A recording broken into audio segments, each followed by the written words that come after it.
We'd had a huge family tragedy when my brother had died, and I had this desire to want everybody to learn first aid. At that moment, what happened was he lay down and he went into cardiac arrest. I sold out every class within minutes of posting it, so I just thought there's obviously a real demand for this. And within a couple of years, we had 15 franchises. And we've not looked back. And now we're at 10 years and we have 72 franchises. You see in our footage 14 minutes. We were in the den for nearly 2 hours. I basically said to the kids, you do a good job for Mummy and Daddy, I'll buy you McDonald's on the way home. This is the Leeds Business Podcast and I'm your host, Phil Fraser. This week we speak to Kate Ball, founder of Mini First Aid. Kate shares with us the family tragedy that inspired her to launch her business, shows us how to build a franchise business, and tells us all about her successful appearance on Dragon's Den. The business surgery question is, I'm constantly battling problems in my business. Can you recommend a system or process for solving them? Before we start, I have one simple request. Please hit the follow or subscribe button on the app that you're listening on. That's all, thank you. So, let's get into what is a really enthralling episode. Today I am delighted to have as my guest Kate Ball, founder of Mini First Aid. Morning, Kate.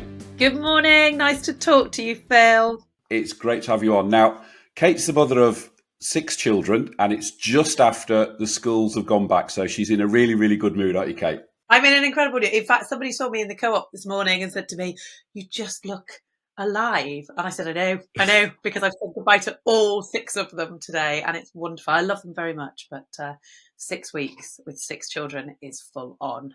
It is. Before we start, Kate, have you ever taken private equity in the business? No, we haven't, but I do know about it. We have explored it. Right. Okay. The reason I ask is today's podcast is brought to you in association with Leeds-based YFM Equity Partners. YFM Equity Partners offer investments from £2 to £15 million, specifically to fast-growing businesses, as well as providing the resources and expertise needed to take your business to the next level. So if you're an entrepreneur with a vision for growth, whether you're expanding your market or scaling operations, YFM Equity Partners can help you turn your ambitions for your business into reality. Now, those of you who have been listening to the podcast for a while will know that Zandra Moore, co-founder of Pan Intelligence, was my guest back on episode 23. One of the things she actually discussed was her experience in finding YFM as their equity partner. So if you want a real life story as to what they're like, go and have a listen to that. So if you're looking for a partner with a team that believes in your potential, you can find out more at yfmep.com. That address is also at the top of the show notes. And when you do contact YFM, just make sure you tell them that Phil from Leeds Business Podcast sent you. So, Kate, you're the owner of a business, but like many of us, you started with a proper job. So let's just do a summary of where your career was before you decided to launch your own business. Yeah, cool. Okay, so my background is in human resources and learning and development, so people. And I was very passionate about people's learning, and my role, I literally went straight into sort of HR and learning and development right as a graduate on a graduate scheme. And then I had a good over 10 years at Mars. I worked in the drinks division. So we all know Mars for making chocolate bars, but they also make coffee as well. And I worked in the drinks division and I worked my way through the ranks and left the business as head of learning and development in the UK. And I absolutely loved it because of the way that we did innovative learning, training and development, putting people at the heart of the business. So I absolutely loved it. Really, really enjoyed my job until I decided to go and do something a little bit different. Okay. So something a little bit different. Yeah. Was that Mini First Aid or was there something? Yeah. It was Mini First Aid. Okay. So what happened was that the way that Mars was re-engineering its workforce was that and businesses will often do it, especially big corporations, and they have an element of restructuring. And my role was going to expand to cover parts of Europe. Now, Mars if you're familiar with Mars as a brand, you'll know that their head office is in the States. They're a US-based firm. So head office for us was already Philadelphia. There was a lot of travel. So I was already traveling a lot. And when the restructuring happened, my eldest child was 1. So I'd just come back to work. So I was just back off maternity leave. And I started in this new role, and it just felt uncomfortable. It wasn't right. I was traveling a lot.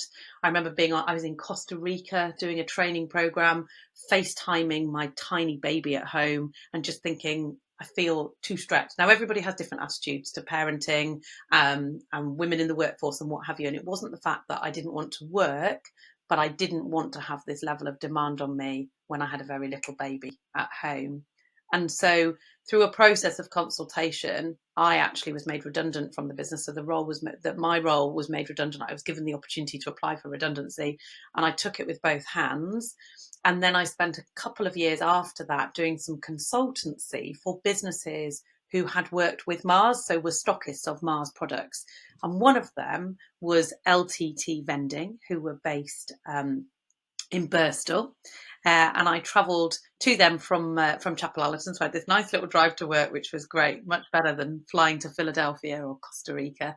And I worked for them on a consultancy basis, looking after their learning and development and some of their HR for 2.5 years. I think I was with LTT, and I loved it.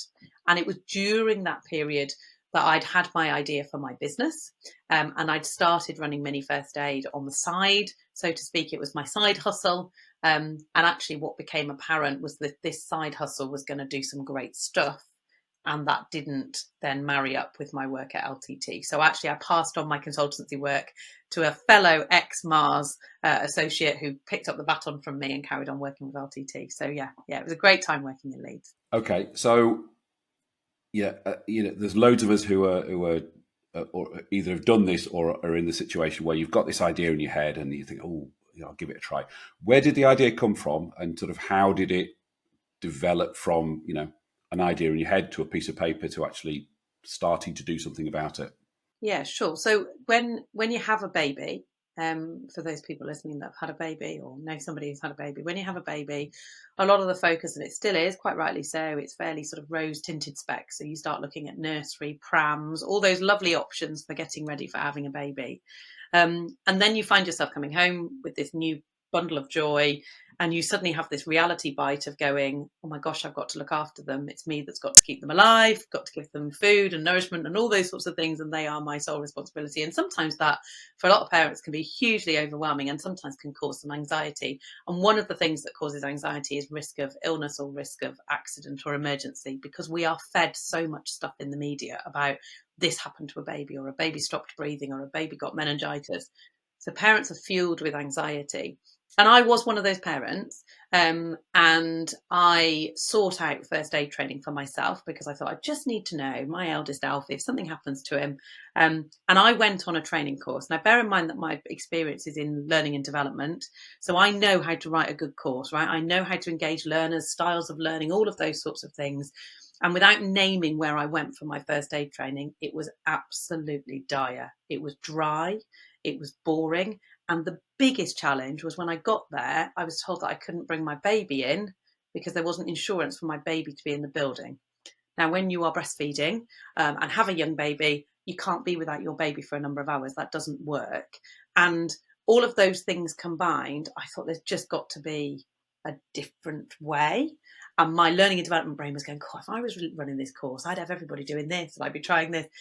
Couple that with the fact that we'd had a huge family tragedy where my brother had died.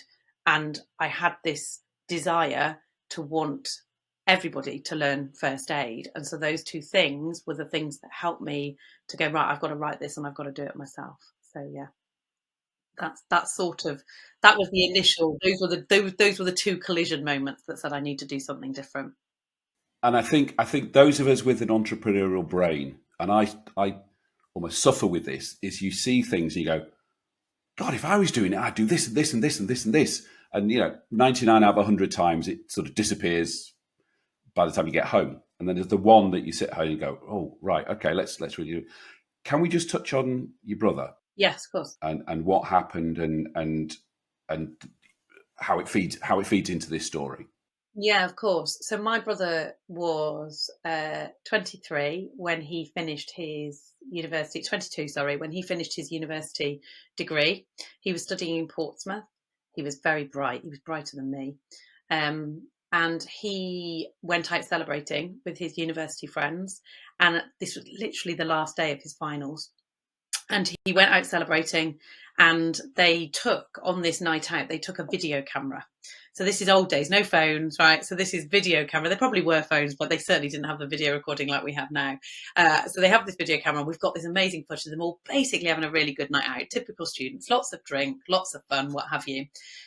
At around 4 o'clock in the morning, these young students, new to be graduating, decided that they would go and watch the sun come up. So they went to Southsea Beach to watch the sun come up. And they're on the beach and they're all sort of playing chase and mucking around. And we know this because we have the video footage. And my brother comes back towards the camera and stands in front of his friend who is filming and says the words, "I'm knackered." And the camera goes off. And then at that moment, what happened was he lay down and he went into cardiac arrest. So when he was saying, "I'm knackered," he actually was. His whole body just gave up. And in that moment, my brother went into cardiac arrest and he made a sort of a strange noise, according to his friends. So it alerted them that something was not right. They realised that he wasn't breathing. And one of the things that was a challenge, if you can say that, a disaster, was the fact that these young people didn't know how to do CPR. And so they sort of had a go, and they sort of waited whilst the emergency services were on their way. We know the emergency services were about 4.5 minutes, but in that time, my brother wasn't being given effective CPR and he died. And we had a phone call at 7 o'clock in the morning from my parents because the police had turned up on their doorstep to say, "Are you Matthew Cooper's parents? We're very sorry, but he's been involved in a tragic incident this morning." And our whole world literally turned upside down. And this was 20 years ago now, so I can talk about this without absolutely sobbing my eyes out. But the bit that always is the bugbear is these young people who didn't know how to do CPR. And that's not their fault. We hold no malice or anything towards them because they are absolutely devastated beyond all recognition, the fact that they couldn't save him. We also know that his heart was very badly damaged. He had a condition called cardiomyopathy, which is what you sometimes hear in sport. There was a Swedish football player in the media last year who collapsed during a football match. It is early CPR and a defibrillator is what saves people's lives when they have cardiomyopathy. And unfortunately for my brother, those two things didn't happen instantly. And so it became a big thing for me that everybody, why would you not know how to do CPR? And the reality is that when you are in the workplace and someone says, "Oh, we need someone to go on a first aid course," most people roll their eyes and go, "Oh, if I have to." It's a tick box exercise. And outside of work, unless you do some sort of scouting or some sort of activity where it's sort of part of a learning program, the reality is most of us don't go and do a first aid course just because. And that, and the fact that I'd then been on this course, which I thought was pretty rubbish for teaching style, I thought, right, come on, we've got to have something that's really accessible. And everybody just goes, "I've just spent 2 hours of my life and now I know how to save somebody else's." And I don't think, people can challenge me on this, but I don't think there's anything more important than knowing how to save someone's life. So that's the story. And my brother, as a sort of a rather tragic legacy, got first class honours. He got because they marked his paper. They asked us if the university asked us if we wanted his paper marked, and he was awarded posthumously his degree. And I had to go up with my dad and mum to collect his first class honours. And then tragic because he had everything to live for. And I lost my brother. So yeah, very sad. Goodness me. Thank you for sharing that with us. Thank you. But it's like you say, there is something positive that's come out of it, which is mini first aid. Yes. So Yes. So you've obviously had this. You've obviously had. Was it Matthew? Did you say was that? Yeah. Yeah. So you got this thing from Matthew in you for sort of 10 years, bubbling around, and then you go to these terrible first aids. So did you then? I assume your brain kicked in. You go, right. I'm going to write a first aid training course. That is exactly it. So I wrote it, and it meant that I had to take myself through a more senior level of first aid training than just my awareness programs, and get myself to a level where I could teach. And I wrote this course, and I wrote it initially for parents and carers because that was the community to which I was in at the time. We've gone on to extend it to workplaces and all sorts now. Yeah. But initially it was for parents and carers. And I got a little bit of branding done. I knew brand was really important. I set up a little Facebook page. I built my own little website. And I thought, I'm just going to have a go and I'm going to see if people actually want to come. And I charged £20 a person. I taught in my kitchen. So I would babies to bed, sweep the kitchen floor of the baked beans, spread out some cushions and some chairs, invite people around. It was terribly informal, and I sold out every class within minutes of posting it. So I just thought there's obviously a real demand for this, and this was just in North Leeds, and it became hugely busy. That's amazing. That's amazing. So you just put it out there and sort of see what happens. Facebook, yeah, Facebook. So I used to post on local Facebook community groups. I'm a local mum first aid trainer. I'm mini first aid. Come and learn 2 hours, and you could learn how to save your baby's life. And it's at my house. Please bring your baby. Babies are welcome. And that was the key difference, perhaps, from some of the more traditional first aid providers, is bring your baby. And so people would sit bouncing their baby on their lap, feeding their baby, rocking a pram, and stay perhaps sometimes for a cup of tea afterwards. It was all terribly informal, but the whole point is that it was this accessibility piece that said, actually, you can come and learn, and we'll help you learn. And I don't mind if you're rocking a pram whilst I'm talking, or how you're having a go. That's fine. And when I wrote the lesson plan, the key thing was in delivery and the way that we engage the learners, and that we have different activities. I use music for some parts of the course. We do some bits of, I don't want to say role play because sometimes that puts people off going on a course, but where you can actually get hands on with a mannequin and actually have a go. But it's all reassuring, lots of very positive language so that people don't get frightened, because anxiety for so many people when they're faced with a situation like that, we just need to be able to talk through it and say, actually, we can do this, we can do CPR, we know what we're doing. And then should they ever be faced with that medical emergency, then they can recall it, and they can recall it because it's muscle memory, because we've learned it, and they know what to do. And it wasn't just CPR that I taught choking, I taught meningitis and sepsis awareness, talked about bumps to the head, bleeding, febrile seizures, and that was all covered in 2 hours. So yeah, it was a busy 2 hours, but that was the model. That's what I wanted to. Okay. So you're selling out your kitchen on a regular basis. When does that point come? When does that inflection point come when you go, right, rather than this being pocket money and on the side, when does that talk us through that inflection point where you go, right, I'm going to go for it? So there was 2 events. So the first one was that I'm not a Leeds girl. I'm originally from Bristol. You might pick up a slight West Country sometimes. I'm from Bristol, and a friend of mine still lived in Bristol, good friend of mine. And she was following sort of my journey because it was all very publicly on my Facebook. And she said, there's nothing like this in Bristol, Kate. There is nothing like this. And she just had a baby.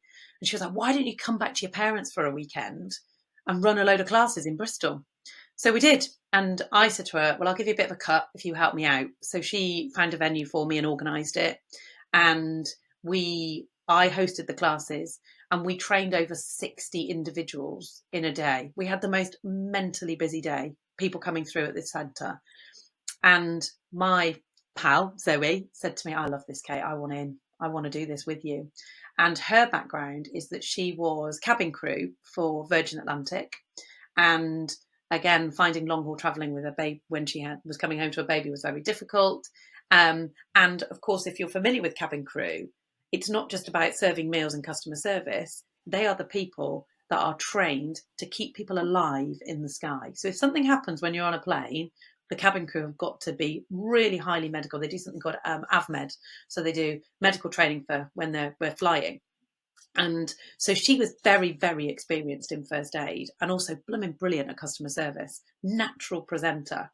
So I brought Zoe in to open Mini First Aid in Bristol, and we were advised, I went and took some advice from a local business consultant. We were advised to try franchising. So we tried the Bristol as a franchise. So Zoe paid me a management fee, and then the revenue was hers. And we did that on a sort of a reduced basis, bearing in mind that she was testing everything. So she was testing the website, she was testing social media, all of those sorts of things. And that was, we did that. So that for the first 18 months of Mini First Aid, there was Leeds, and then there was this sort of growing Bristol operation. And once I knew that Bristol and the franchising model was going to work, we went out looking for more. And I put Zoe on commission for introducing friends. And she went out to the cabin crew community and went, guys, this is a great job. Open it in your local town. You can do it in between flying. You're all trained and ready to go, and you can have a franchise. And within a couple of years, we had 15 franchises. And we've not looked back. And now we're at 10 years and we have 72 franchises.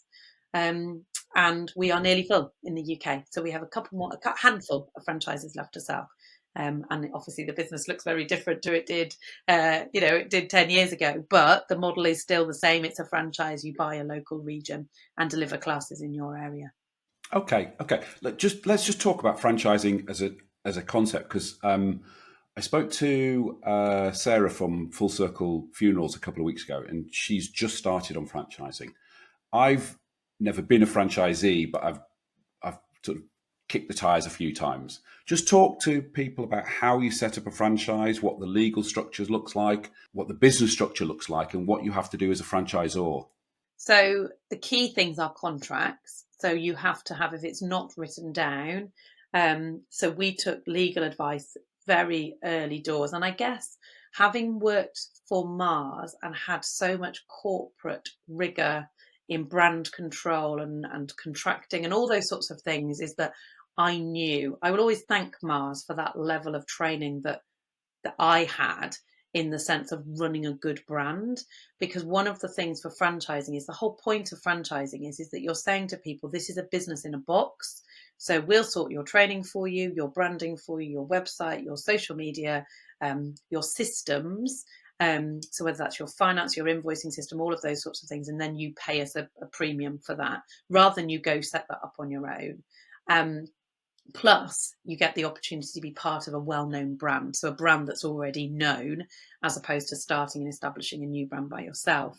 And so the main thing is contract, and also then the selection process, because effectively you're bringing somebody into your business, or I was bringing someone into Mini First Aid, who is an extension of me. They are an extension of brand Kate and brand Mini First Aid.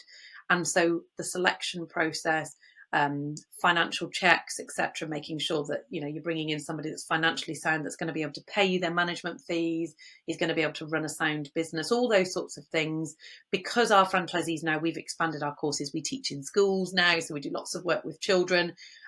We have an expectation around DBS checks and safeguarding, for example.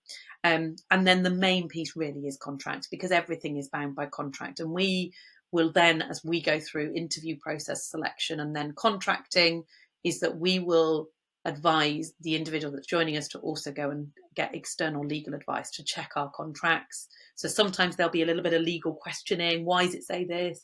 Notice periods, that sort of stuff. But the number of people that I've met on my journey who've not been contracted properly, and that's where it's tripped up, because somebody has basically taken everything, or ripped it off. What you do on exit, all of those things you need to think about for your franchisees, because at the 3-year anniversary, they either re-sign or they're leaving your business, and are they leaving ready to go and set up another version of you? So we have to have all of that protected. And the other piece in franchising is that you're selling your brand, so your brand has got to be really well protected. So you've got to have all your IP in place, you've got to have all your trademarking in place. And we have expanded that. We're much more belt and braces than we were initially. to make sure that we're well and truly protected, because unfortunately, sometimes you do have to challenge somebody on the use of your brand. It's only happened a couple of times where we've had some difficult conversations, but when you've got something to fall back on, when you've got legal representation to fall back on, then it's much easier. It's much easier to manage. But apart from that, there's not a huge amount that you have to do, because in the UK, franchising is not officially regulated. So there is a voluntary regulatory body called the British Franchise Association, to which Mini First Aid are members, and many of the big name franchises are members. I would certainly, if you were thinking about franchising, I would certainly think about membership of a franchise association, British Franchise Association, as part of that process. It's expensive to be a member, but the support that you get, but also what happens in being members of the British Franchise Association is the checks that the British Franchise Association do on your business. So everything from ethical working policies to your contracts to your ways of working, it's all checked and scrutinised to be fair to you as the franchisor, but also for a franchisee to know that they are protected coming into your business. And so membership groups are really important, because that shows that you've been through some vetting and that you have some sort of rigor in your business and some brand control. Okay. And the business model is what, a fee and percentage? How does the business model work? We are fee only, so we are fee based on size of population. So franchising can work in different ways. You can be advised to do it in different ways. We are a fee only, but it's based on the size of the territory. So depending on the size, and we base ours on, so we use a population tracker. So depending on the size, so we've got some franchises that will have in population, they'll have over 2 million population, and some will have 400,000. So their management fee will reflect accordingly. And then after that, their money is theirs. Our revenue comes through our supply channel, because all Mini First Aid classes have to use Mini First Aid literature and Mini First Aid equipment. So we have a very healthy supply side of our business, which the franchisees can then also purchase products to sell onwards. So we have first aid kits, for example, that they sell at classes. We sell those to them wholesale, and they can sell them with a margin. So that side of stuff sort of props, as opposed to us having a percentage on the sale of on a ticket space effectively, or turnover, for example. So we're just on fee. Right. Okay. Before we get to the next big point in the road, which was, if my maths is right, 7 years in. So I just tease everybody before we do that. I want to talk to everybody about the Leeds Business Podcast Fair Deal. The Leeds Business Podcast Fair Deal has two sides to it. My side of the Business Podcast Fair Deal, easy to say, is I bring you every week, free of charge, inspirational, motivational, and fascinating business owners like Kate, free of charge. You don't have to pay anything, nothing at all, no fees. Your side, viewer and listener, has two parts to your side of the deal. Part number one, recommend this podcast to one other person you feel will get benefit from it. And part number two, write us a review on the Apple Podcasts app or at podchaser.com. That's the Leeds Business Podcast Fair Deal. Fair deal, Kate? Fair deal, absolutely. I will be writing my review. Am I allowed to write a review as a guest? Of course you can. You can write a review and say, you must listen to Kate Bull. She's brilliant. Signed, Kate Bull. I think it's more than a fair deal, Phil. I think it's more than a fair deal. I think that's great. Okay. So I alluded to it. So you set up in 2014, 2021, big point in the business journey. What happened? The phone rang, and on the other end of the line was somebody called Sam from the BBC. And Sam from the BBC told us that he was a researcher for Dragon's Den, and that we wondered if we would be interested in making an application for Dragon's Den. I thought it was a wind-up. I thought my dad might have something to do with it. I was like, who is this? I was sort of very cautious. Why would you be phoning us? Anyway, it turned out that Sam was very genuinely Sam from BBC One's Dragon's Den. He worked on the research team, which, if you're not familiar with, is how Dragon's Den generate their applicants. So people do just apply. You can go to the BBC website and apply to go on Dragon's Den, but you can also be approached to applying. What happens in your application is still exactly the same. You don't jump you don't get advanced in or anything like that. It's no fast track. But the researchers need to sort of fill the episodes with a variety of different businesses, different stories, etc. And Sam felt from his initial investigations on our business that we might be a good fit for Dragon's Den. So I had a conversation with my husband, Matt, who by which point had joined the business because we'd gone on and had more children, and he was working as our operations director. And I said to him, what do you think? And I said to him, I'm nervous that if we make an application, you go on these shows and they make telly by beating people up and they tell you you're rubbish. And I said, if we stand there in a studio and the dragons say to us, what you've got is rubbish, I said, not only does that rubbish us and our brand reputation, but it rubbishes all our franchisees as well. And this is people's livelihoods. And this is people, because we are literally teaching life saving. If this goes wrong and people's businesses close or don't work as a result because we've been rubbished by Dragon's Den, that's a huge responsibility to take for effectively a marketing activity. And my husband Matt said to me, Kate, how on earth could they ever beat us up for saving lives? They might tell us we don't make enough money. They might tell us that we could perhaps do things slightly differently, but they can't actually say teaching CPR is a bad thing to do. So we're on a winner. We're on a winner. Even if we don't get investment, they cannot tell us that our product is rubbish. So I'm so much more emotionally driven than him. He talks the facts, knows that. And so, yeah, he went, come on, let's do it. Let's explore it. So what we did is we agreed to fill in the application. And in the application process, what you do is you basically do everything to your inside leg measurement. It is everything they could possibly ever want to ask about your business. The due diligence is ridiculous. One is because they're protecting the viewers. Obviously, the BBC as an organisation, licence fee payers, money, all that sort of stuff. They've got to make sure that what they're serving you is bona fide and genuine. But also, they're starting the research for the dragons, because if the dragons do invest in your business, they've got to make sure that actually they've got a business to invest in.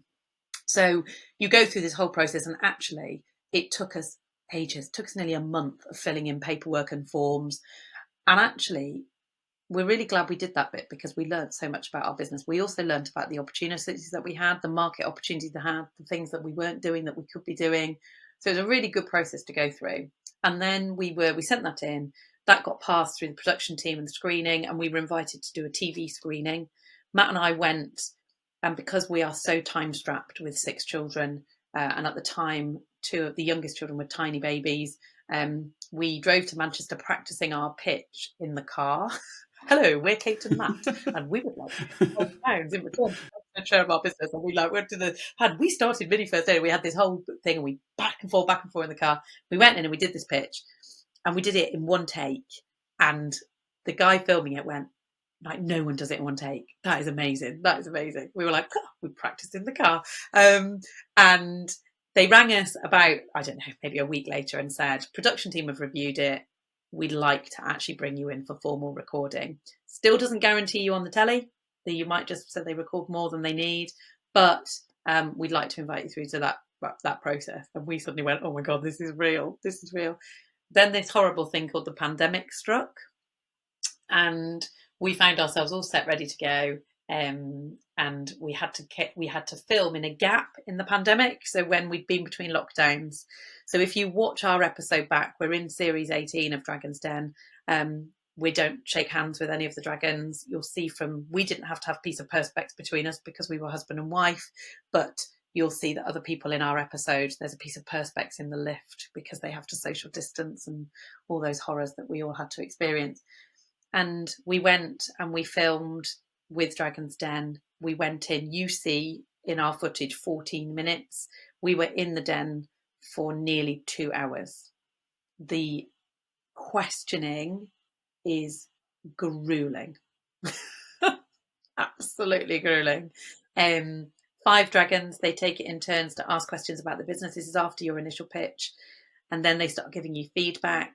We had also decided that we needed to use children in our pitch because we were talking about children's first aid at this particular moment.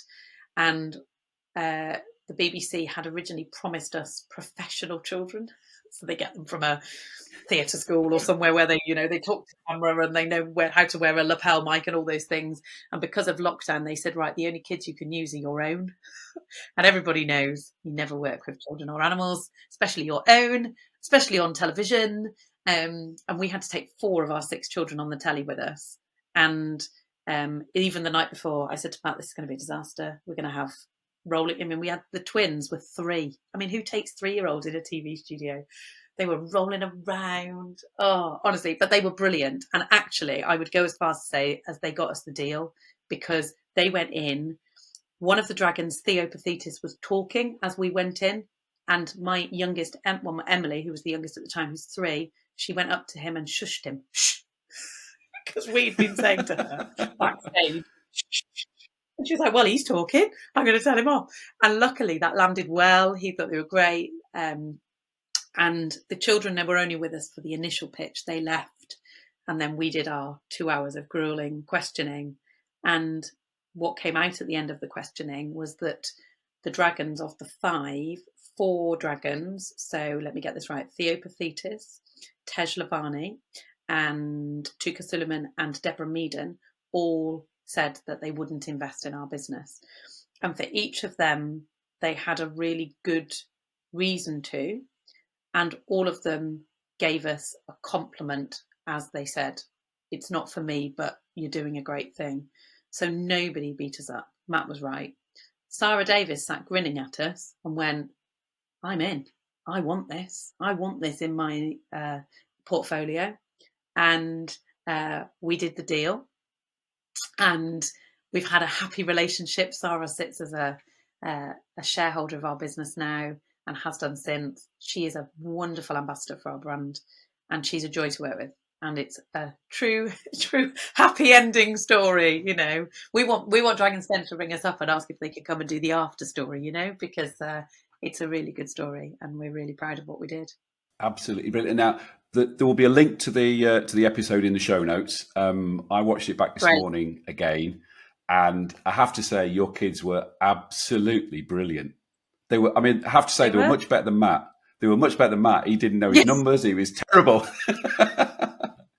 You know what the so frustrating thing is for the edit is that you don't know. They've got to make, the BBC have got to make 14 minutes or however long you get. We were lucky actually because we got one of the longest pictures in that particular episode. And we were right before the news as well, which was great. So primetime telly, and we were just there. So people that accidentally watched us because they turned the news on early. Matt had got everything like literally nailed, every single number. There was like wows, there was like, but the one that he didn't, that's the one they used in the footage because it makes good telly. Yeah. Absolutely. And he hates that bit, but the kids did us proud. And for the children, we needed them, particularly Alfie and Grace, who were older, so they're the 2 that demonstrate how to deal with someone who's choking. Alfie and Grace, we needed them to feel no pressure because they were just showing up. They were having a day off school to do this, and it wasn't on them, and we needed to make sure that they didn't pick up that we were nervous or what have you. And they did. I will tell you something. They had our microphones on when we were in the lift. So they started the recording, and they send the full recording unedited to the Dragons, in our case, Sara's team afterwards for due diligence. So they can, and Sara's husband, Simon, met us when we first went up to meet them. And he went, I love the McDonald's bit. And I was like, what's the McDonald's bit? And he went, in the lift. And I went, oh. And I'd basically said to the kids, you do a good job for mummy and daddy, I'll buy you McDonald's on the way home. And they'd sent it. They'd sent this thing. And actually Simon went, that's how we knew you and Matt were our sort of people. And I was like, right, great. Yeah. So they'd heard it. So yeah, little side note. It's interesting. I've got a couple of friends who've been on the show, and a few weeks ago we interviewed Laura Bartlett, who had an absolute nightmare. What's it like when they say, right, I'm going to make you an offer? That must just be amazing. They talk about that heart, your heart beating thing, and it was the whole experience for us was so emotionally driven because I had talked, obviously in the edit it's quite a short piece, but I talked quite extensively about my brother, and also with one of the dragons, and it wasn't included in the final edit, and I think probably for personal reasons it wasn't, but one of the dragons actually shared a personal family story with me about a family member who'd also had cardiomyopathy. So we'd had this moment when we were all stood in this television studio where we'd sort of all fighting tears. It was all quite big, so we were already heightened emotions. And then Sara goes, I'm in, but she grins at you and heart's beating. Matt and I wanted Sara. So we had stood outside and pointed at her picture and said, that's who we want. We saw a lot of Sara and her husband, Simon, in us. Their family, they've got kids. She's an entrepreneur that set up her business while she was in university, had a great idea, has carried it through. Very personable. She's also Northeast, so she's another female entrepreneurial ambassador for the North, and that's who we wanted. So we were literally like punching the air. Just, this is great. And then they send you to the drain pipe at the back of the room, and you have to talk to each other. We're just looking at each other going, we'll just say yeah, yeah, whatever. yeah. And we just needed to make sure that was right, and that we had the opportunity of a buyback if, as the business grew and developed. And we are a good story. We're a great story for it. And what we do, I think we were cushioned by the nature of what we do. I think this piece of now on the telly, it's not cool to beat people up.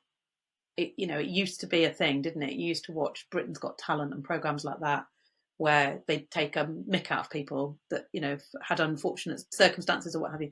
And it's not cool anymore. It's not cool anymore. And I think it's almost tipped the other way, in the sense of, if you've got a good story that is heart pulling, you're doing a good thing. In our case, that's saving lives. Actually, the way it was then put together was kind. So we definitely felt that we'd had a very kind experience. And I know not everybody has that. I know that not everybody has that experience. Yeah. So what's it been like working with Sara? I mean, do you see her regularly? I mean, how does that work? Well, we're lucky because she's only an hour and a bit up the road. So, and we were one of her earlier. So we were the second series that she was involved in. So we're one of her very early investments. We're sort of like, we keep saying, we are your favourite, aren't we? We are your favourite. But we see Sara once a quarter. We have a review, and that's with her and in person. She holds an annual retreat for all of her investees, where we all get together and network and talk about business challenges and what have you.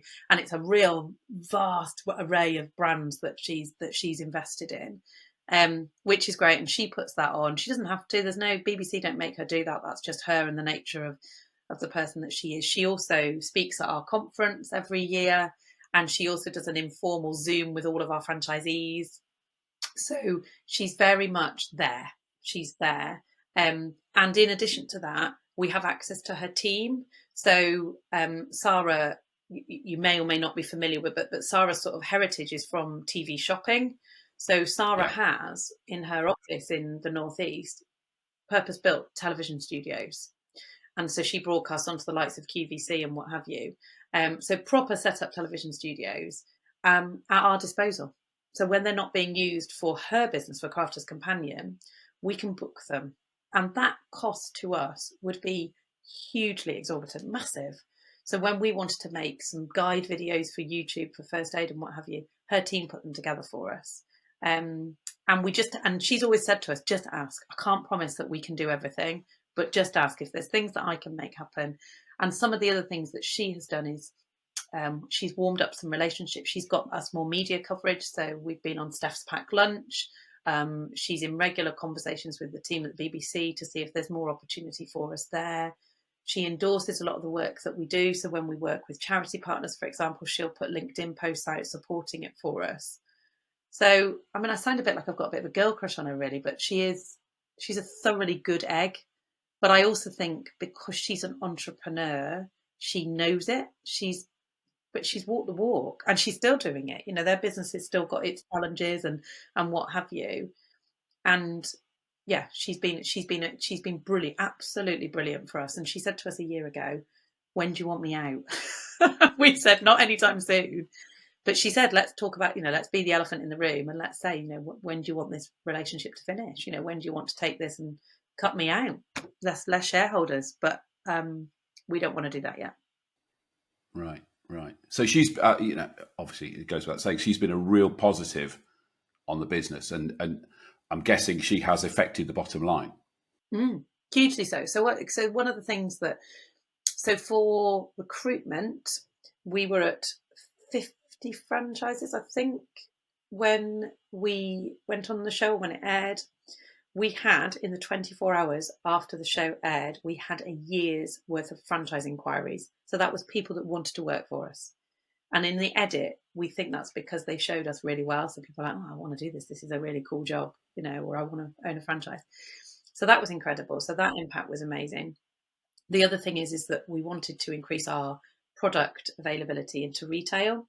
And whilst we were having some really good conversations with the retailers, once we'd been on Dragon's Den and once we had Sara shoulder to shoulder with us, the retailers were like, yeah, come in, let's order another pallet. And we're in Boots. So our first aid kits are in Boots. They're in John Lewis. They're across all English heritage sites. If you've been doing some trekking around over the summer, they're in all the English heritage gift shops. They're on Amazon. We've built our own shop. And we're talking to more retailers all of the time. And and I guess the biggest retailer is Asda, and Asda just were like, this is incredible. We watched you on Dragon's Den. They booked a class undercover. Their buyers went to a mini first aid class, loved us, and now you can buy our first aid kits when you do your supermarket shop. I mean, it's the stuff of dreams. It's great. I mean, one of the things the Dragons all. I mean, I'm an avid watcher of Dragon's Den. One of the things they always say is, you've got access to my little black book, and I'll open doors and stuff like that. And that's quite obviously what she's been able to do, isn't it? Yeah, it is. I mean, I wouldn't go as far as to say, obviously there's some bravado from the Dragons around their contacts. I wouldn't necessarily say that that we haven't had to do all the groundwork. But I would certainly say that the Dragons piece and our relationship with Sara has helped get things over the line. So, if we think about Boots, for example, it was us that were liaising and finding the buyers and networking and presenting our product. But to then talk about the fact that we could then put across a counter advert as seen on Dragon's Den, that definitely, because the buyer's also thinking about order quantities, whether a product will sell. And so for that thing, it's definitely, it's definitely good. And Sara will often say to me, oh, you need to talk to so-and-so, this person will help you, or this person will help you. So there's definitely some door opening, which is great, but it doesn't stop the work. We certainly haven't had to just lean back and go, oh, I've been on Dragon's Den now, it'll all just happen. It's just meant that when it has happened, it's happened on a better scale, which has been good.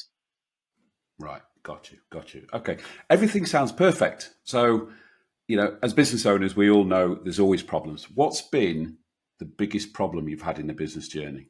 When you have about 5 or 6, maybe up to 10 franchises, you have a systems and ways of working and things that, website, all of those sorts of things. And then pretty much as you start to grow, all of your systems and processes have to grow with you, or they have to change. I can't tell you what version of our website we're now on, but we had to custom build a website. And we just think, we go to launch and we go, yes, we've got this right. And then another challenge will come.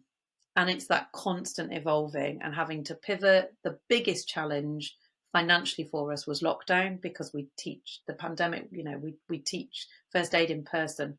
You put your mouth onto a mannequin to practice giving breaths. You can't do that when there's a pandemic. So we had to pivot. We had to take our classes online, but it wasn't just us. We had to think about our franchisees, waiving management fees. So that's been the biggest financial impact for us. But the ongoing challenge has been how the business has had to evolve, because the growth has been so quick, how we've had to constantly keep reinventing our website and our internal systems. That's been a complete nightmare. That's what we lose. So on one hand you got, wow, the business is growing. On the other hand, it's like, oh shit, the systems don't work anymore. Yeah, 100%. And we've got our eyes on taking the business overseas, because what we know from we commissioned a study to see about whether we could export mini first aid effectively and overseas franchise, and the answer is 100% yeah, thumbs up, we can do this.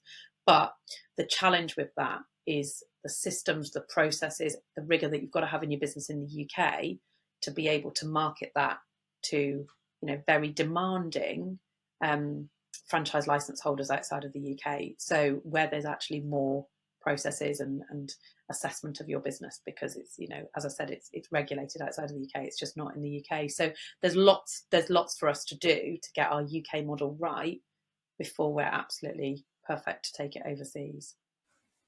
Okay. Now that actually leads into this week's business surgery question. So I've asked listeners and viewers to send in their business problems with the aim of me hopefully giving them an answer and my guest giving them an answer. This week's question is from David Hartley. He says, thank you, David. He says, I'm constantly battling problems in my business. Can you recommend a system or process for solving them? So, Kate, I'll give you some thinking time. I have a 10-step process that I call the pitter patter. Pitter as in PITA, pain in the arse. And the way I work it is this, very simple. So write down your biggest pain in the arse problem you have at the moment in your business. Then come up with 3 solutions. So solution 1, solution 2, solution 3. Oh, we could do this, we could do this, or we could do this. Then write down 3 reasons why solution 1 is a good idea, 3 reasons why solution 2 is a good idea, and 3 reasons why solution 3 is a good idea. Then we go backwards, and you probably guess what's next. 3 reasons why solution 1 is a bad idea, 3 reasons why solution 2 is a bad idea, and 3 reasons why number 3 is a bad idea. Then look at your sheet, and I do it in like a noughts and crosses grid, really easy to do. Pick the solution you think is the best one, and then go out and do it. That's my pitter-patter solution. And there'll be a link to that in the show notes as well. Kate, how would you address, or have you got a process for solving problems in your business? Well, I think the first thing is to acknowledge the fact that everybody has problems all the time. And one of the things that probably wasn't my idea, but something that I've probably been influenced by is the fact that sharing a problem with your team is hugely beneficial. And we are a small team, so we are still a small business. We're a head office team of 9, and we all sit in one room. So when it's appropriate, a business challenge or a problem, we will share as a team. And all of the stakeholders in the room can have an idea. And then I guess we follow a very similar process to what you've just discussed there, Phil, where you then say, right, the pros and cons of solution. But when it's happened to us, it's amazed me that some of the guys in our team that I wouldn't expect to come up with an idea have gone, well, why don't you do this? Or if I were you, I would do this. And sometimes different perspectives are really helpful. And sometimes that involves for us taking our problem outside of the business, so to an external consultant, for example, or an expert. But it's that piece of lots of stakeholders. And I appreciate you can't do that if you've got 150 people in your organisation. But when you're 9 of you sat in a room, actually a good problem solve, everybody thinking about it, coming up with ideas feeling valued, and then you can implement it, has worked really, really well for us. Really, really well. That's great. We used to do that in my business. We'd have a monthly team meeting, and it was everybody sees everything, so everybody can go, well, what about that? What about that? Ideas can come from everywhere. So, David, hope that solves your problem. If anybody else wants to send in a business surgery problem they've got, drop me an email, phil@leadsbusinesspodcast.com, and hopefully me and a future guest will be able to solve it.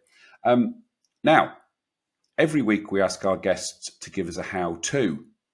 So, Kate, tell us what your how-to is going to be and how to do it. Okay, so my how-to is about being the face of your business. And what's been hugely advantageous for us, for our business, is for people to know my story. So this is why I come and talk on brilliant podcasts like this. But also that to know the entrepreneur or the founder's story, because that's what engages your customers. But to do that, that's not for us. That wasn't just about putting the story on the website or perhaps just popping it on LinkedIn, but we've also used social media for it. And so I've had to become, with media training, really confident to pick up my phone and on Instagram and social media to actually talk about what we're doing at work and become the face of the business. And I get all sorts of compliments from it. I also find that when we're building relationships with new brands, is that they've watched us and they go, oh, that's Kate, or I've seen her, she's done this. And so it's coming from being in the office or behind the camera to actually in front of the camera and saying, hi, it's me, I'm the founder, and this is me. And I know that some people would, sometimes be like, I'd rather die than stand in front of a camera and talk and what have you. But if you have a go and you do it regularly, it means that people feel more connected with your business. So if anyone wants to ping me a message through LinkedIn and ask me more questions on it, you're most welcome to. But we make sure as a business now that I'm out there being the face of the business on social media, in video, as often as we can. And I mean, obviously, you're quite comfortable doing it, and you're a TV star. You've been on telly. How would somebody who is less comfortable going, shit, I don't want to put my head above the parapet?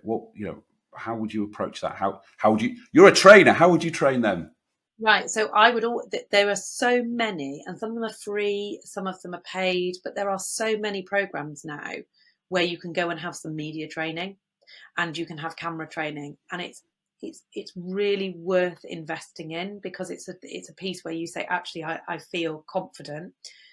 Practice in your bathroom mirror, but also there is a thing now, and I think in this sense the pandemic did us a favour in the fact that we're not seeking perfected performances anymore. It's the reason we all watch real life telly. The reason we love all these real life fly on the wall documentaries is because we actually quite like that. So unless I have a total disaster, when I go live on a Facebook or a Instagram, I don't stop it or re-record it, because it's okay to say or you want to try not to do it as much as possible, and you don't need to talk for very long.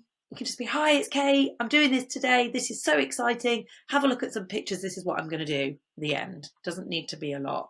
And what we found is that the organisations that we work with love it. They love a shout out.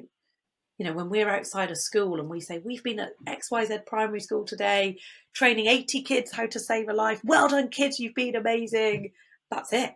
And people love it. And the engagement from that is fantastic. But if you're not confident to go to your stories or to go to post on LinkedIn or socials, you don't feel confident to put yourself on camera, that's where it's worth investing in some camera training or some media training, to feel a little bit more confident in what you do. Yeah. I can't make people. Some people just really don't want it. And you can just post a photograph with copy attached to it, but video does bring it to life.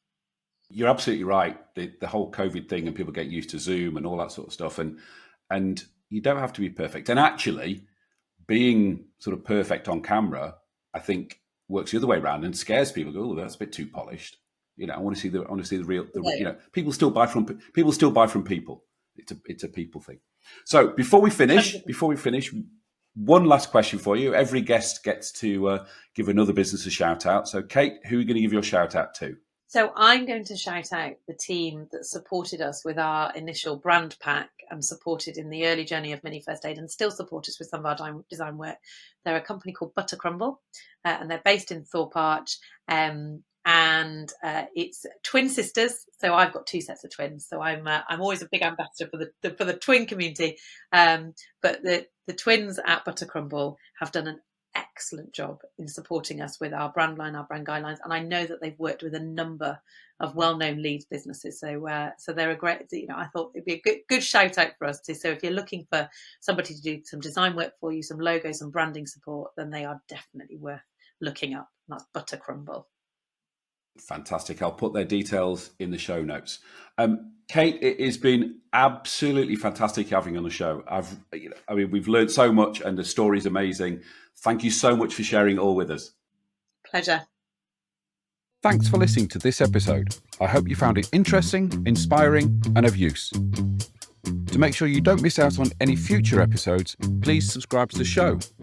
Go on, do it now. Do it now before you go off and do something else. Thank you. Much appreciated. Oh, and don't forget our fair deal. See you next week.